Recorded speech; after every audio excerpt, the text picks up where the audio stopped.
Hello my dear friends and my dear listeners, I am welcoming you all in my channel knowledge to educate. तो चलिए आज एक नया topic start करेंगे। अच्छे से पढ़ेंगे, आपको क्लियर समझ में आएगा। बस आपको एक काम करना है कि ध्यान से सुनना है। ध्यान से आप सुनेंगे, आपको क्लियर समझ में आ जाएगा डायबिटीज़ मेलाइटस क्या है। चलिए स्टार्ट करते हैं। डायबिटीज़ मेलाइटस क्या है? ये ग्रुप ऑफ मेटाबॉलिक डिसऑर्डर है। डायबिटीज़ मेलाइटस क्या है? ग्रुप ऑफ मेटाबॉलिक डिसऑर्डर है जिसमें ब्लड में ग्लूकोज का लेवल इंक्रीज हो जाता है। ब्लड में ग्लूकोज का लेवल ज़्यादा होना यही डायबिटीज़ मेलाइटस है, और इसको मेडिकल टर्म में बोलते हैं हाइपरग्लाइसेमिया। क्यों बोल रहे हैं हाइपरग्लाइसेमिया? हाइपर का मतलब कोई भी चीज़ का ज़्यादा होना, और ग्लाइसेमिया यानी ग्लूकोज। तो ग्लूकोज का ज़्यादा होना हाइपरग्लाइसेमिया, और इसी को हम बोलते हैं डायबिटीज़ मेलाइटस। तो डायबिटीज़ मेलाइटस हमें क्यों होती है? Due to defect in insulin production and insulin action. तो यदि हमारे बॉडी में इंसुलिन या तो बने ही नहीं, या फिर बने तो उसका एक्शन नहीं हो पाना, ठीक, वो काम सही से नहीं कर पाना, इसके वजह से होता है डायबिटीज़ मेलाइटस। तो इंसुलिन क्या है भाई, कहाँ से बनता है? तो इंसुलिन एक हार्मोन है जो कि हमारे पेनक्रियाज से बनता है। हमारे पेनक्रियाज में अलग अलग सेल होते हैं, alpha cell, beta cell, delta cell. तो पेनक्रियाज के जो बीटा सेल हैं वो इंसुलिन बनाते हैं, ठीक। और इंसुलिन एक हार्मोन है, और इस हार्मोन का काम क्या है? जो ब्लड में ग्लूकोज है उस ग्लूकोज को सेल्स तक पहुंचाना, ताकि सेल्स अपना काम कर सकें। सेल्स अपना काम करेंगे तभी तो हम जिंदा हैं, सेल हमारे जीवित हैं। कैसे जीवित हैं? वो एनर्जी ले रहे हैं। एनर्जी कहाँ से ले रहे हैं? यही जो ग्लूकोज हम हमारे बॉडी में है, हमारे ब्लड में है, उस ग्लूकोज का यूटिलाइज कर रहे हैं वो। तो ग्लूकोज का अपटेक कौन कर रहा है? सेल कर रहा है। और किसकी वजह से कर रहा है? इंसुलिन की हेल्प से कर रहा है, ठीक। तो इंसुलिन का काम क्या है कि ग्लूकोज को सेल्स तक पहुंचाना, टिश्यूज तक पहुंचाना, ठीक है। तो डायबिटीज़ मेलाइटस हमें क्यों होती है? क्योंकि इंसुलिन नहीं बन रहा। इंसुलिन का नहीं बनना यानी इंसुलिन जो है ग्लूकोज को सेल्स तक लेकर नहीं जा पाएगा। लेकर नहीं जा पाएगा यानी कि ग्लूकोज जो है ब्लड में ही इंक्रीज होते रह जाएगा। तो ब्लड में ग्लूकोज का लेवल ज़्यादा होना डायबिटीज़ मेलाइटस है। इसलिए हमने बोला कि इंसुलिन में डिफेक्ट की वजह से, यानी इंसुलिन के प्रोडक्शन में डिफेक्ट या उसके एक्शन में डिफेक्ट, इसकी वजह से हो रहा है। तो आप समझ चुके होंगे कि इंसुलिन क्या है, ठीक है। इंसुलिन एक हार्मोन है जो कि बीटा सेल्स बनाती हैं पेनक्रियाज की, और इंसुलिन का काम क्या है कि जो ब्लड में ग्लूकोज है उसको सेल्स तक पहुंचाना, ठीक है। तो इंसुलिन क्या करती है? ब्लड में ग्लूकोज के लेवल को रेगुलेट करती है, ठीक। एबव 140 mg पर decilitre blood sugar level indicates patient में बी डायबिटिक, ठीक। तो यदि किसी को डायबिटीज़ है या डायबिटीज़ होने वाला है, इसका इंडिकेशन कैसे पता चलेगा? यदि ब्लड में 140 mg पर डेसीलीटर से लेवल ज़्यादा हो जाए। किसका? शुगर का। ऐसे हमारे बॉडी में नॉर्मल शुगर का लेवल होता है 75 टू 125, ठीक, mg पर डेसीलीटर। ये नॉर्मल वैल्यू है। पर इससे 140 mg से ज़्यादा हो जाएगा तो हम समझ सकते हैं कि पेशेंट को डायबिटीज़ है, यानी शुगर का लेवल बहुत ज़्यादा हो चुका है, तो डायबिटीज़ हो सकता है। Hyperglycaemia can also cause kidney I cardiovascular disease, ठीक है। तो ब्लड में ग्लूकोज का लेवल ज़्यादा होना ब्लड के विस्कोसिटी को बढ़ाएगा, कंसंट्रेशन को बढ़ाएगा। उस कंसंट्रेशन की वजह से हमारे जो कार्डियोवेस्कुलर डिजीज हैं ये ज़्यादा होने लगते हैं। क्यों? क्योंकि हार्ट को ज़्यादा पंप करना पड़ेगा फोर्स के साथ, क्योंकि थिकनेस बढ़ चुकी है ब्लड की। थिकनेस बढ़ने की वजह से ज़्यादा फोर्सफुली पंप करना पड़ेगा, तो ज़्यादा डिजीज़ होने की, कार्डियोवेस्कुलर डिजीज़ होने की चांसेस बढ़ जाती हैं। हमारी किडनीज भी खराब हो जाती हैं, आंखें भी खराब होने लगती हैं, ठीक है। तो मैंने आप लोगों को स्टार्टिंग में ही बताया कि डायबिटीज़ मेलाइटस एक मेटाबॉलिक डिसऑर्डर है। क्यों? क्योंकि किडनी भी हमारे मेटाबॉलिज्म में इन्वॉल्व होती है, ठीक। पेनक्रियास तो डिस्ट्रॉय हो ही गया, वो भी मेटाबॉलिज्म में इन्वॉल्व होता है। और लीवर भी हमारी खराब होने लगती है, और लीवर तो मेन ऑर्गन है जो कि मेटाबॉलिज्म में इन्वॉल्व होती है, इसलिए कहते हैं ग्रुप ऑफ मेटाबॉलिक डिसऑर्डर। चलिए आगे देखते हैं टाइप्स ऑफ डायबिटीज मेलाइटस। तो डायबिटीज मेलाइटस जो है 3 प्रकार की होती है, type 1, type 2 and gestational diabetes, ठीक। तो टाइप 1 जो है इसको बोलते हैं इंसुलिन डिपेंडेंट डायबिटीज मेलाइटस, और टाइप 2 को बोलते हैं non insulin dependent diabetes mellitus. इसका कहने का क्या मतलब है आपको आगे समझ में आएगा। वैसे मैं थोड़ा सा आपको समझा दूँ, जो टाइप 1 है ये इंसुलिन पर डिपेंडेंट नहीं रहती है। ये मैंने बताया आप लोगों को, क्या इंसुलिन रहेगा तो ब्लड में ग्लूकोज का लेवल नॉर्मल रहेगा, और हमारे सेल्स अच्छे से ग्लूकोज को यूटिलाइज कर पाएंगे। तो इंसुलिन में डिफेक्ट हो रहा है, ठीक। तो किसी में यदि इंसुलिन नहीं बना तो उसको इंसुलिन देना पड़ेगा, तो इंसुलिन पे ही डिपेंडेंट रहेगा। यानी टाइप 1 जो है इसमें इंसुलिन नहीं बन पाता है, नहीं बन पाएगा तो उसको इंसुलिन बाहर से देना पड़ेगा, तभी वो नॉर्मल अपना लाइफ स्पेंड कर पाएगा। तो ये होता है इंसुलिन डिपेंडेंट। और इसमें इंसुलिन की टाइप 2 में इंसुलिन की जरूरत नहीं पड़ती, इसलिए बोलते हैं नॉन इंसुलिन डिपेंडेंट, ठीक है। चलिए आगे देखते हैं टाइप 1 डायबिटीज मेलाइटस, यानी इंसुलिन डिपेंडेंट डायबिटीज मेलाइटस। ये डायबिटीज जो है टाइप 1 इंसुलिन पे डिपेंडेंट है। क्यों है आगे आपको समझ में आएगा। About 5 to 10% patients have type 1 diabetes, ठीक। तो जितने भी पेशेंट हैं डायबिटीज़ मेलाइटस के जिनके ब्लड में ग्लूकोज का लेवल बढ़ा हुआ है, उसमें से 5 से 10% टाइप 1 वाले होते हैं। ठीक, ये क्यों होते हैं, टाइप 1 क्यों होता है? Due to destruction of beta cells of pancreas. तो पेनक्रियाज में जो बीटा सेल है वही इंसुलिन बनाता है, उसी का डिस्ट्रक्शन होना, डिस्ट्रॉय होना, इसके वजह से क्या होगा, टाइप 1 होगा। यानी कि इंसुलिन का फॉर्मेशन ही बंद हो गया, प्रोडक्शन ही बंद हो गया। और ये क्यों हुआ, बीटा सेल क्यों डिस्ट्रॉय हुआ? बीटा सेल में भी डैमेज्ड बाई जेनेटिक कॉज हो सकता है, इम्यूनोलॉजिकल कॉज हो सकता है, यानी ऑटो इम्यून डिजीज है जिसमें हमारे बॉडी के खुद के सेल्स को डैमेज करने लगते हैं, तो ऑटो इम्यून डिजीज भी हो सकता है।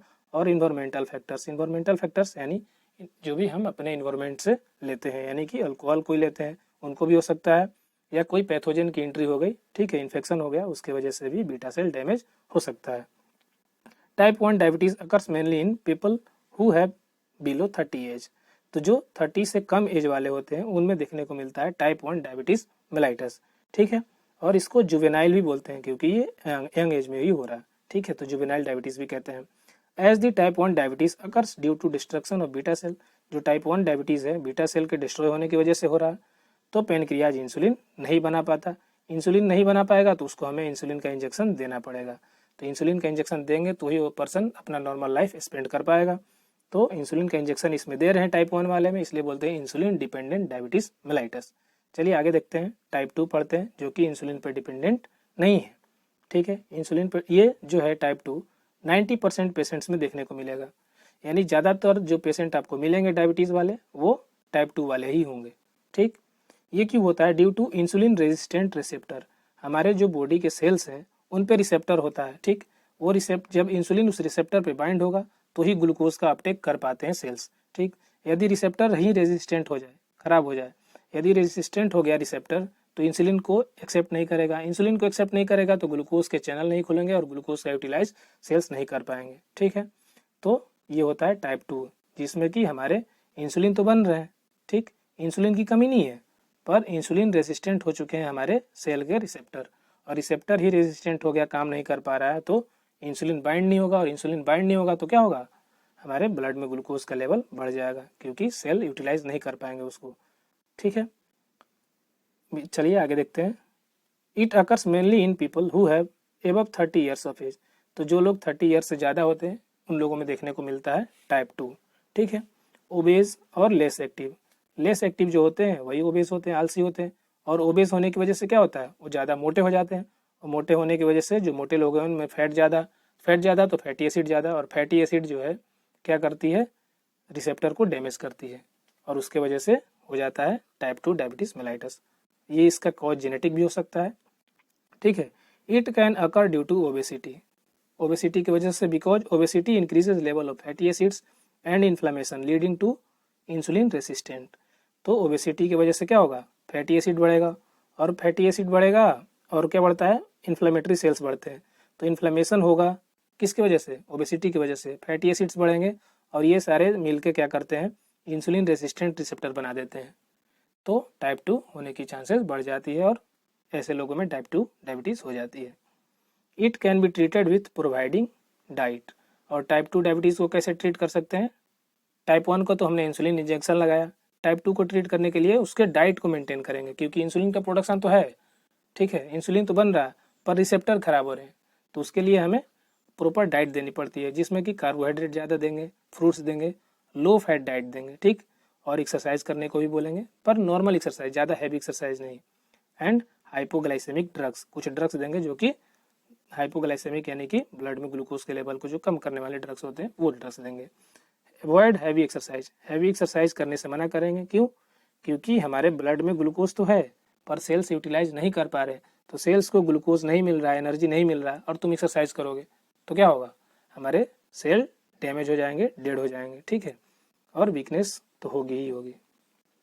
चलिए आपको अभी समझ में आ जाएगा, अच्छे से आपको विजुअलाइज हो जाएगा कि क्या हो रहा है पूरे बॉडी में, जो अब तक मैंने आपको समझाया वो आपको अभी क्लियर हो जाएगा। तो हमारा बॉडी का नॉर्मल ये पेनक्रियाज है, ठीक, पेनक्रियाज ने क्या करा, इंसुलिन बनाया, ठीक, तो हमारे जो बॉडी का सेल है हमारा, तो बॉडी के सेल पे आप देखें रिसेप्टर है, किसका, इंसुलिन का रिसेप्टर है, और ग्लूकोज का चैनल है, ठीक, तो यदि जब इंसुलिन हमारा बॉडी में बना तो ये इंसुलिन जाके अपने रिसेप्टर पे बाइंड हुआ, रिसेप्टर पे बाइंड होगा तो ये ग्लूकोज का चैनल खुलेगा और ग्लूकोज सेल के अंदर, यानी अपटेक हो गया ग्लूकोज का सेल्स के द्वारा।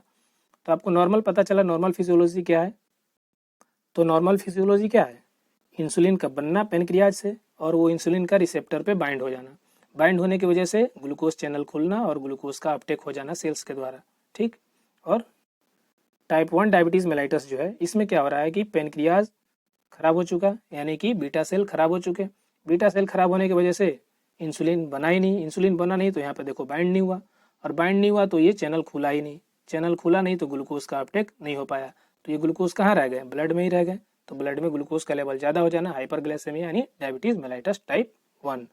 टाइप 2 में क्या हो रहा है, इंसुलिन तो बन रहे हैं पर रिसेप्टर हमारे जो हैं वो रेसिस्टेंट हो चुके हैं, वो खराब हो चुके हैं। अब ये रिसेप्टर खराब होने की वजह से ये बाइंड ही नहीं होगा इंसुलिन यहाँ पे, बाइंड नहीं होगा तो ये चैनल खुलेगा नहीं, और खुलेगा नहीं तो ब्लड में ग्लूकोज का लेवल बढ़ जाएगा। तो टाइप 2 डायबिटीज़ मेलाइटस। उम्मीद करते हैं आपको अब क्लियर समझ में आ गया होगा और विजुअलाइज भी हो गया होगा कि कैसे हो रहा। चलिए आगे देखते हैं।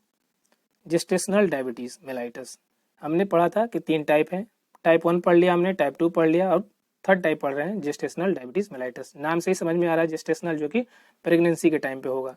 ये डायबिटीज़ प्रेगनेंसी के टाइम पे होता है और डिलीवरी होने के बाद बच्चे का ये नॉर्मल हो जाता है, यानी डिसअपियर हो जाता है जेस्टेशनल डायबिटीज़, ठीक है।